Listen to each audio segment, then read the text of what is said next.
मोदी सरकार होश में आओ, होश में आओ, होश में आओ। सामान्य जाति का अपमान नहीं सहेगा हिंदुस्तान।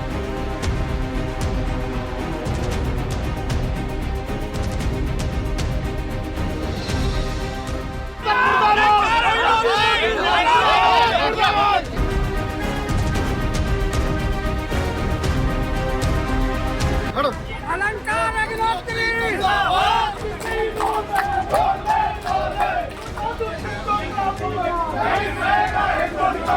प्रशासन होश में आओ, होश में आओ। तानाशाही नहीं चलेगी, नहीं चलेगी, नहीं चलेगी। ज्ञापन दे रहे हैं हम लोग, ज्ञापन दे रहे हैं। यहाँ पे बात नहीं रख सकते क्या? ज्ञापन दे रहे हैं यहाँ पे। अलंकार को रिहा करो, रिहा करो, रिहा करो।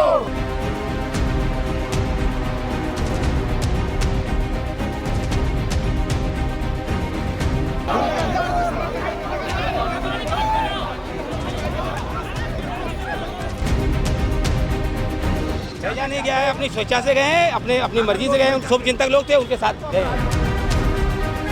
जिलाधिकारी महोदय द्वारा प्रभारी अधिकारी नगर मजिस्ट्रेट के रूप में भी मुझे नामित किया गया है, तो अग्रिम व्यवस्था होने तक मैं इस दायित्व का निर्वहन करूंगा।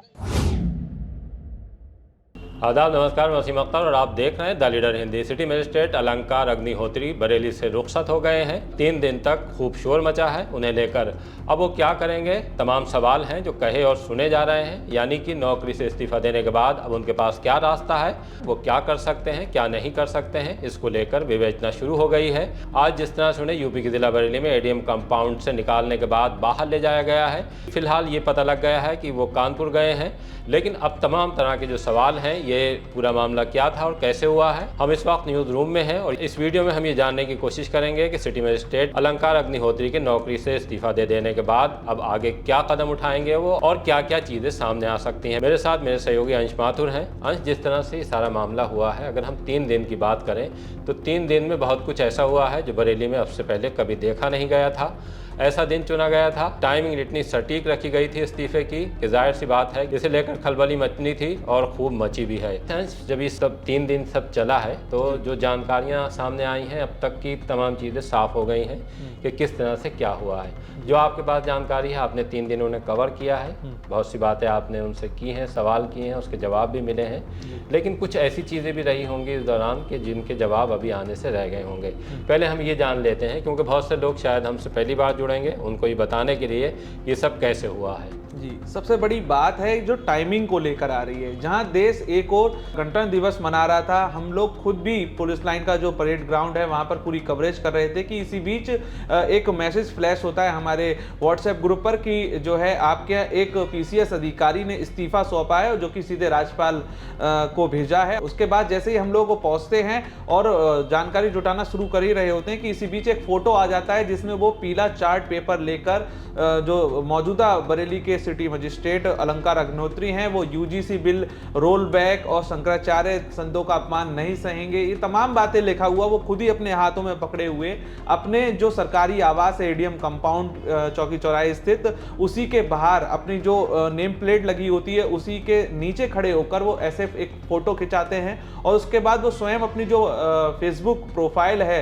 उससे उसको टाइमलाइन पर शेयर करते हैं और कहते हैं संतों का अपमान नहीं सहेंगे, यूजीसी बिल वापस होना चाहिए। ऐसी तमाम बातें जो उसमें लिखी हुई थी। उसके बाद एकाएक जैसे ही ये आग की तरह ये जो खबर शहर में फैलती है, तो जो भी ब्राह्मण समाज के लोग हैं और भी संत समाज के लोग हैं, उनके सरकारी आवास पर पहुंचना शुरू हो जाते हैं। हम लोग पहुंचते हैं तो हम लोग की जब बात होती है कि वो बहुत ही आहत नजर आ रहे थे। यहाँ पे एक थोड़ा अंश अब इतनी बात जारी रखेंगे, लेकिन यहाँ मैं थोड़ा ये बता देना चाहता हूँ। जब सुबह अगर हम बात करें कलेक्ट्रेट की, जहाँ डीएम अविनाश सिंह की अध्यक्षता में गणतंत्र दिवस समारोह चल रहा था, ध्वजारोहण के दौरान सिटी मजिस्ट्रेट अलंकार अग्निहोत्री वहाँ मौजूद थे, बाकी और अधिकारी भी थे।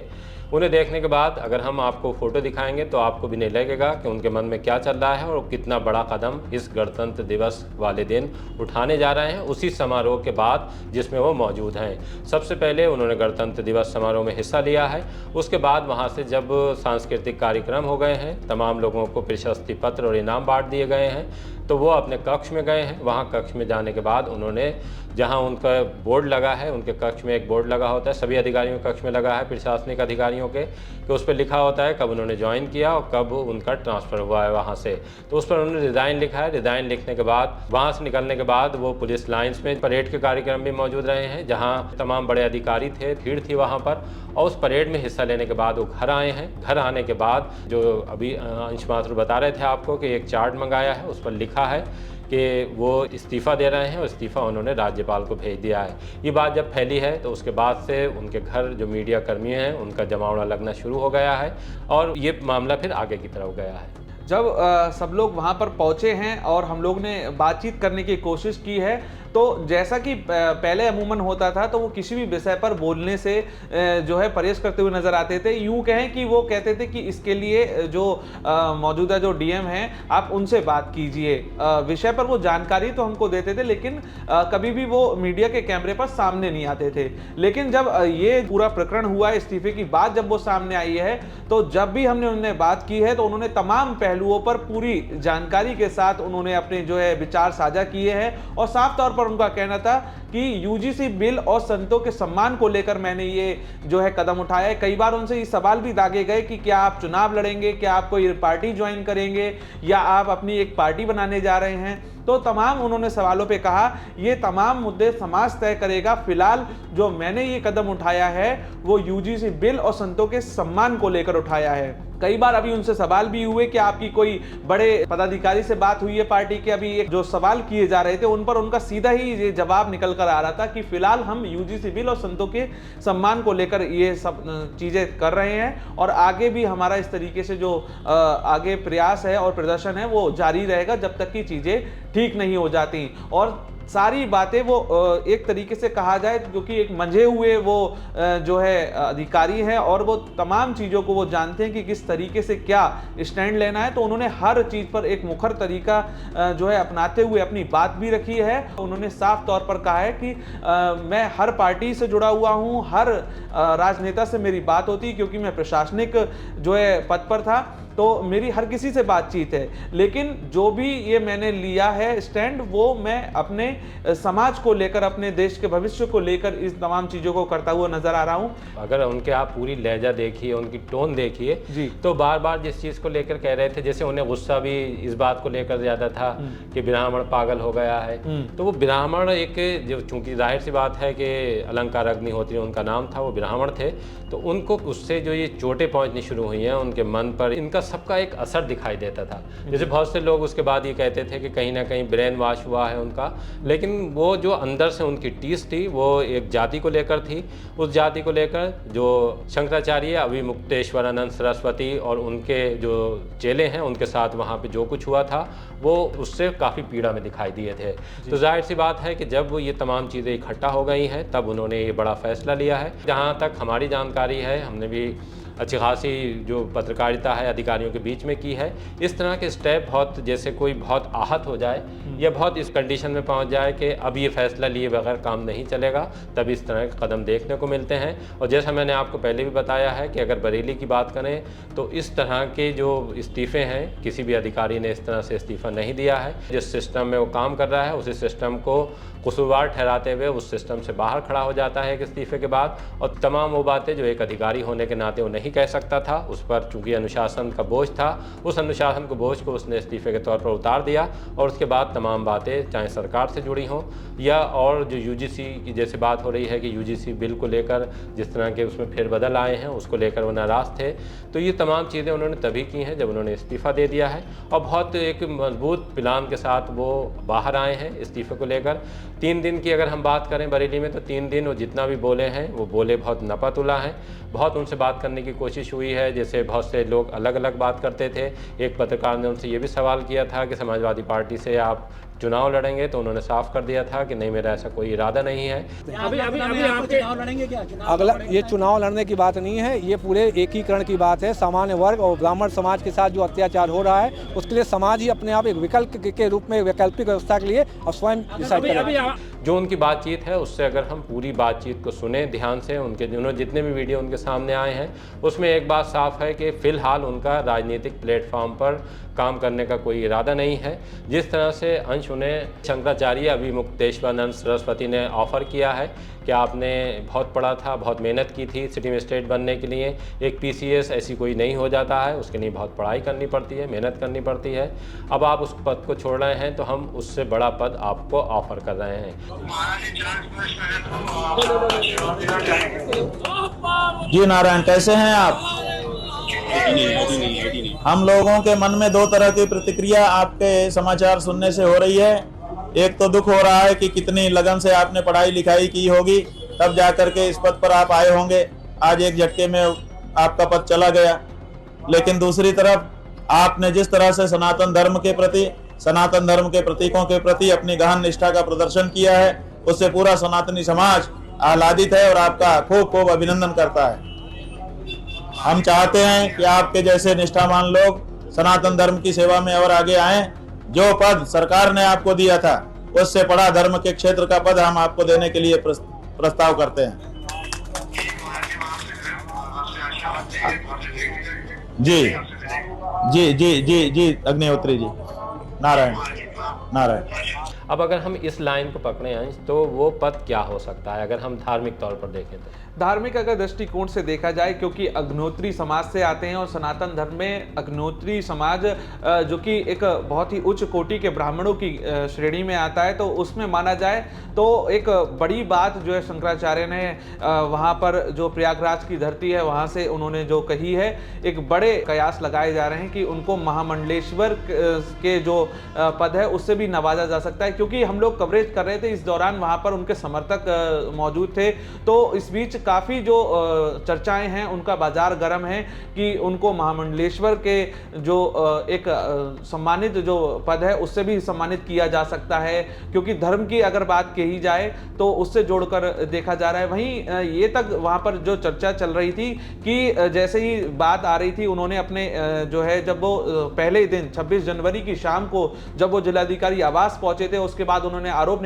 लगाते हुए जब उन्होंने कहा था कि मुझको बंधक बना लिया गया और अब जो है मेरे साथ बहुत भी गलत हो सकता है, मैं असुरक्षित महसूस कर रहा हूँ, यूपी के 75 जिलों में मैं कहाँ जाऊँ, जब बरेली में मेरे को कहा गया ये पंडित पागल हो गया तो मैं कहाँ जाऊँगा, ऐसी उन्होंने असुरक्षा की भावना जो है प्रकट की थी। फिर उन्होंने कहा था मुझे 2 घंटे मिले हैं, मेरे को मकान खाली करना है और समर्थक जो है मेरा सहयोग करें मेरे आवास को खाली कराने में। फिर ट्रक पहुंचता है, सामान उस पर लादना शुरू हो जाता है। फिर हम लोगों ने एक बार उनसे बातचीत करने की कोशिश की तो उनका साफ तौर पर कहना था कि मैं असुरक्षित हूं और मुझे भरोसा है प्रधानमंत्री जी पर। तो ये भी माना जा रहा था कि वो दिल्ली जाएंगे। तो दिल्ली जाने की जो बात थी वो खुद अपने मुंह से कहते हुए कई बार सुने गए कि जो है मैं प्रदेश में सुरक्षित महसूस नहीं कर पा रहा हूं। जब इस तरीके से कहा जा रहा है मेरे को बार बार कि पंडित पागल हो गया और बंधक बनाने की बात कही जा रही है। उनकी पूरी आप बातचीत सुनेंगे तो सबसे ज्यादा मुखर प्रदेश सरकार को लेकर है। वो बार बार जैसे राज्यपाल का नाम लेते हैं कि अस्थिरता की स्थिति हो गई है और उनके शब्द बड़े सटीक, जैसे अगर आप देखिए तो जैसे कोई एक बहुत मंझाया नेता बात करता है जी, उस अंदाज में उन्होंने, क्योंकि अधिकारी देखिए एक PCS अधिकारी अगर नौकरशाहों को आप सुनेंगे तो नौकरशाहों की जो भाषा होती है वो एक अलग आपको देखने को मिलेगी। बहुत से लोग नौकरशाही के बाद जो है वो राजनीति में आए हैं और कामयाब हुए हैं, लेकिन जो भाषा शैली है क्योंकि पब्लिक से टच होता है, अधिकारी का एक अपना अलग जीने का, रहने का, बात करने का अंदाज होता है और नेता अपने अलग तरह से बात करते हैं। तो जो नेताओं और उनकी बातचीत में फ़र्क था, लेकिन अगर आप अलंकार अग्निहोत्री को सुने जो इन 3 दिन में वो बोले हैं तो उससे एक लगता था कि जैसे बहुत मंझे हुए कोई वक्ता है वो उस अंदाज में बात कर रहे थे। जैसे उन्होंने कई चीज़ें उन्होंने ऐसी कही कि जो सीधे अगर हम ब्राह्मण समाज की बात करें तो उन्होंने जब ये कहा कि ब्राह्मण पागल हो गया है तो इसका एक असर दिखाई दिया है ब्राह्मण। उसके बाद से उनके बाद भीड़ भी बढ़ने लगी है और फिर देश भर से। जी, उन्होंने अपने कई बार जो है जब उन्होंने बाइट दी है तो उसमें उन्होंने कहा है कि 12 राज्यों से अधिक जो ब्राह्मण समाज हैं, 12 राज्यों के, उनका समर्थन उनको मिलता हुआ दिख रहा है। यूपी के तमाम जो संगठन है, चाहे वो श्रमण समाज से जुड़े हुए हों या हिंदू संगठन हो, उनका उनको सहयोग मिल रहा है। और उन्होंने ये भी कहा कि बार बार वो एक बात का जिक्र बहुत करते हुए नजर आए, जो नेता इस समय काम कर रहे हैं वो एक CEO लेवल के, जैसे कॉर्पोरेट सेक्टर में होता है कि वो जितना कह देंगे उतना ही काम होता हुआ नजर आएगा, इस तरीके की उन्होंने बात की। और बार बार केंद्र और राज्य के टकराव की भी वो बात कर रहे थे। खासतौर से ब्राह्मण नेताओं को लेकर बहुत मुखर थे। केंद्र सरकार और राज्य सरकार एक दूसरे से इतनी लड़ रही है कि किसी को राज्य वाला गिराना है, किसी राज्य वाले को केंद्र वाला गिराना है, तो न तो जनतंत्र बचा न गणतंत्र बचा, इस समय से भ्रम तंत्र है। जो ये बीजेपी का जो पहले कभी भारतीय जनता पार्टी रही होगी, इस समय ये विदेशी जनता पार्टी के रूप में काम कर रही है। और बार बार उन्होंने ये भी आह्वान किया कि अगर ब्राह्मण नेता अभी भी नहीं जागे तो फिर किस तरीके से आगे वो जो है काम करेंगे, क्योंकि पूरे एक समाज ने चुनकर भेजा है कि अपने समाज के हित की आप बात करेंगे, लेकिन आप ही नहीं बोलेंगे तो फिर कौन बोलेगा। और जब वो बोलते हुए नजर नहीं आए तो उसके बाद उन्होंने कहा मैं आह्वान करता हूं, मैंने तो अपना काम कर दिया, अब आप लोगों को भी सामने आना होगा। और उन्होंने कई बार, चाहे वो MP हो चाहे वो MLA हो, उनको यहां पर आह्वान करते हुए ये भी कहा है कि वो भी आगे बढ़कर आए और इस बिल के खिलाफ, संतों के सम्मान के खिलाफ बोलते हुए दिखें। जो दोनों प्रकरण है इससे सबसे ज्यादा असंतोष जो मेरे माननीय विधायक, माननीय जो MP MLA हैं, जो हमारे ब्राह्मण समाज के हैं, जिनके द्वारा कोई भी वक्तव्य या कोई भी विरोध दर्ज नहीं किया जा रहा है और एक तरीके से वो कॉर्पोरेट कंपनी के एम्प्लॉय के रूप में काम कर रहे हैं। जब तक कॉर्पोरेट कंपनी के CEO नहीं बोलेंगे तब तक उनका दायां या बायां हाथ नहीं लेगा। अभी भी उनसे आह्वान है, यदि वो चाहते हैं कि समाज के साथ खड़े होना, तो अभी मेरा उनसे आह्वान है, थोड़ी सी रीढ़ शर्म हाया बची हो तो अपने समाज के साथ खड़े हों और अपना त्यागपत्र देके, यदि आपसे जमात नहीं खुल पा रही है तो आप त्यागपत्र देके समाज के साथ खड़े हो जाएं। लेकिन जो है तमाम चीजें उन्होंने कही, साथ ही उन्होंने यहाँ पर उसका असर भी दिखा। जैसे अगर हम बात करें तो वहाँ पे बिथी चैनपुर के पूर्व विधायक राजेश मिश्रा और पप्पू भरतौल हैं, वो भी उनके आवास पहुंचे थे।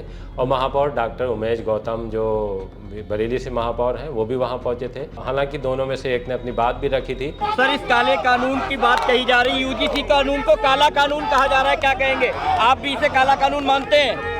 आप भी इसे काला कानून मानते हैं या नहीं मानते हैं? देखिए, अभी बैठ के बात करेंगे और बात करके उसके बाद ही बाइट दी जाएगी, बताएंगे। UGC कानून को कैसा मानते हैं? ये अच्छा कानून है, ब्राह्मणों के खिलाफ है या पक्ष में है?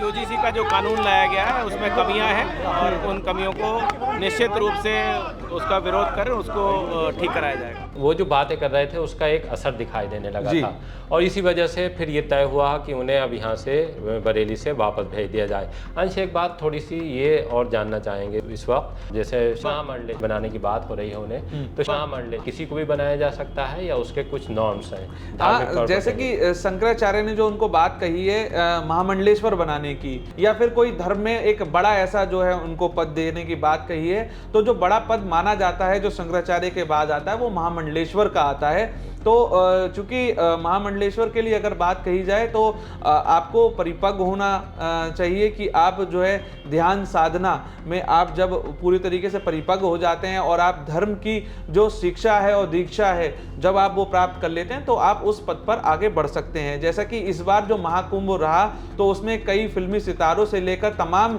जो ऐसे लोग भी नजर आए जो अब धर्म और पंथ में आगे बढ़े और उसके बाद उन्होंने जो है वहां पर उनको महामंडलेश्वर के जो है पद से नवाजा गया, चाहे वो विभिन्न अखाड़ों के द्वारा हो या जो बड़ी मठ के द्वारा हो। तो अच्छा, मान्यता क्या है? जैसे अगर कोई महामंडलेश्वर बनता है तो उसके क्या अधिकार होते हैं या उसके पास क्या क्या पावर? एक सन्यासी को जो है तमाम जो नियम और कायदे हैं उनको वो मानना होते हैं।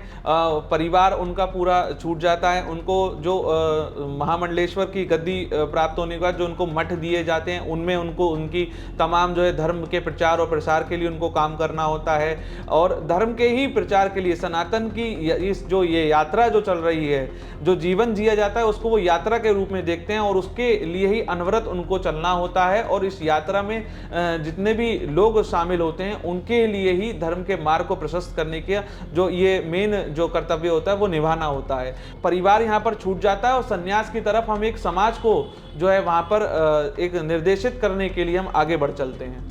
देखिए, अगर हम अलंकार अग्निहोत्री की बात करें, जो यहाँ बरेली में सिटी मजिस्ट्रेट थे, उन्होंने इस्तीफ़ा दिया, सरकार ने उन्हें निलंबित कर दिया।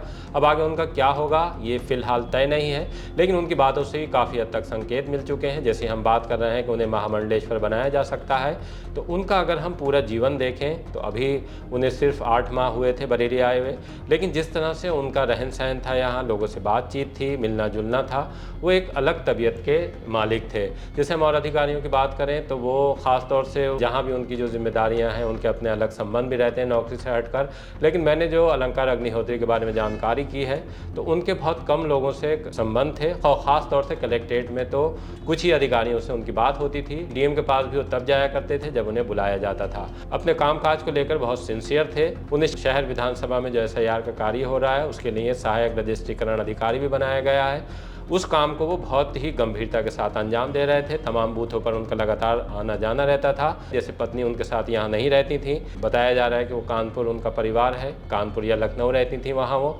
उनका एक बेटा भी है, वो बेटा भी यहाँ उनके साथ नहीं था। अब जाहिर सी बात है कि जिस तरह का उनका रहन सहन है, जीवन है, उससे बहुत सी चीज़ें उनके धार्मिक तौर पर अगर हम उनसे मिलने जुलने वालों की बात करें तो ज़्यादातर नेता जो अभी तक की जानकारी आई है, हालांकि LIU भी इसमें लगी है कि इस पूरे मामले को लेकर कोई अगर किसी ने ब्रेनवॉश किया है उनका तो वो कौन हो सकता है। तो ज़्यादातर लोग जो उनके कोठी पे आया जाया करते थे या जिनके साथ वो कहीं दिखाई देते थे तो उसमें वो ब्राह्मण नेताओं के साथ ही दिखा करते थे। 3 दिन तक लगातार वो बोलते रहे हैं और अब आने के बाद पुलिस को जब ये लगा कि इन्हें खामोश नहीं किया जा सकता तो रात में उन्हें हाउस अरेस्ट किया गया था ADM कंपाउंड के उस घर में, जिस घर में वो कभी सिटी मजिस्ट्रेट बतौर रहा करते थे। रात में ही फिर एक फैसला हुआ, जो उप जिलाधिकारी थे उन्हें सिटी मजिस्ट्रेट की कुर्सी सौंप दी गई और उसके बाद ये तय हुआ था कि निलंबित सिटी मजिस्ट्रेट अलंकार अग्निहोत्री अब बरेली में नहीं रहेंगे और आज उस पर अमली जामा पहना दिया गया है। ये सस्पेंस था। अंश माथुर ने इस सस्पेंस को भी ख़त्म करने की कोशिश की है कि जैसे ये था कि अगर वो बरेली से गए हैं तो कहाँ गए हैं।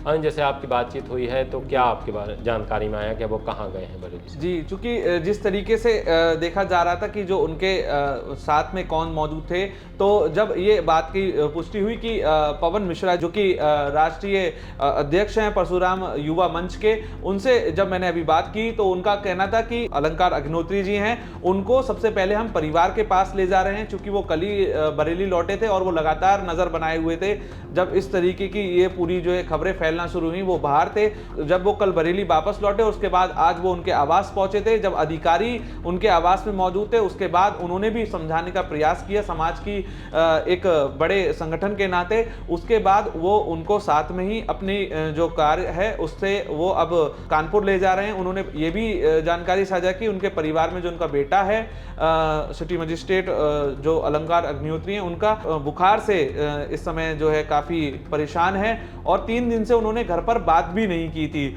और वो लगातार यहाँ पर मीडिया से बात कर रहे थे, तमाम समर्थकों के साथ अपने बात करते हुए भी नजर आए हैं। तो ऐसे में उनका कहना था कि वो परिवार के पास सबसे पहले उनको लेकर जा रहे हैं ताकि परिवार को वो देखें। उन्होंने एक बात ये भी कही कि सबसे पहले परिवार जरूरी है और आप परिवार के साथ रहिए, कुछ दिन बिताइए, फिर आपको आगे जो करना है वो आप करेंगे, हम समाज के सारे लोग उनके साथ में हैं। तो उन्होंने ये भी बताया कि वो शाहजहांपुर क्रॉस कर चुके हैं और अब आगे कानपुर के लिए बढ़ रहे हैं और सबसे पहले वो परिवार से मिलेंगे। फिलहाल उनका जो इस्तीफा है वो सरकार ने स्वीकार नहीं किया है। निलंबित करने के बाद उनको डीएम कार्यालय शामली से अटैच कर दिया गया है और यहाँ पर जो कमिश्नर बरेली हैं उनको जांच सौंपी गई है, तमाम जो उनके कार्य प्रणाली है उसको वहाँ पर विवेचना करने के लिए। और सबसे बड़ी बात यहाँ पर जो देखी जा रही है, जब उनको ये ले जाया जा रहा था तो उससे पहले 3 गाड़ियां उनके आवास में दाखिल होती हैं और उसके बाद ये कंफर्म नहीं हो पा रहा था, जो कि समर्थक बाहर थे क्योंकि समर्थकों को पहले से ही कल से ही एंट्री उनकी एडीएम कंपाउंड में बंद कर दी गई थी और वो अकेले ही थे। और उन्होंने कई बार ये भी अपने इंटरव्यू में उन्होंने कहा कि मैं घर में अकेले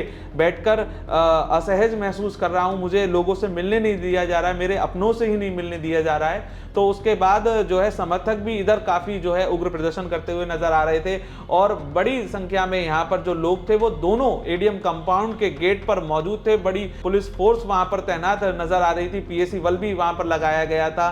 दामोदर पार्क में लगातार जो उनके समर्थक थे वो यूजीसी बिल को लेकर टेंट लगाकर प्रदर्शन करते हुए लगातार नजर आ रहे हैं। अभी भी प्रदर्शन वहां पर जमकर चल रहा है।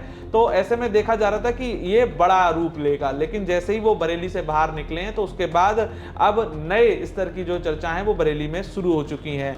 कुछ लोग प्रशासन के पास इसके अलावा अंश कोई चारा नहीं था कि सिटी मजिस्ट्रेट अलंकार अग्निहोत्री जिस तरह से बोल रहे हैं और उनका समर्थन बरेली में हो रहा है तो उन्हें बरेली से बाहर भेज दिया जाए। वो रास्ता प्रशासन ने अपनाया, क्योंकि 3 दिन बहुत होते हैं और 3 दिन लगातार जिस तरह से उन्होंने मीडिया से बात की है, रूबरू हुए हैं, उनके सवालों पर तमाम जवाब दिए हैं। जाहिर सी बात है इससे खूब खलबली मची हुई थी, उस खलबली को ख़त्म करने के लिए एक यही रास्ता था और उसे अपना भी लिया गया है। अब सबसे बड़ा सवाल यही था जिस पर हम चर्चा कर रहे थे कि सिटी मजिस्ट्रेट अलंकार अग्निहोत्री इस्तीफ़ा देने के बाद अब क्या करेंगे, उनका अगला कदम क्या होगा।